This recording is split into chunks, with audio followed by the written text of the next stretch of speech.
লোকে তো তোর বাবাকেও বলবে, কার ঘরে জন্ম নিল এত বড় অসভ্য, এত বড় চরিত্রহীন। তুমি তো তোমার বাবাকেও শেষ করে দিলা। আমি একটু আগে বলে আসছি, কোন পাপীকে মানুষ আর মানুষ নামে ডাকে না, ওই পাপের নামে ডাকে।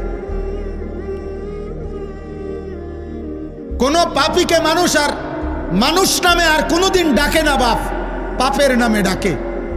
যে সুদখোর হিসাবে একবার চিহ্নিত হয়, সামনে হোক আর পিছনে হোক, মানুষ তাকে সুদখোর হিসাবেই ডাকে, হারামখোর হিসাবেই ডাকে, ঘুষখোরেই বলে, তাকে কিস্তি করেই বলে। নেশাখোরকে মানুষ নেশাখোরই বলে, নেশাখোর, মদখোর, গাঁজাখোর, কুট্টাখোর, বাবাখোর, ইয়াবাখোর, ডাইলখোর, হারাম করে বলে বেটা। অরে আর কোনোদিন তোকে মানুষ বলবে না। 100 বছর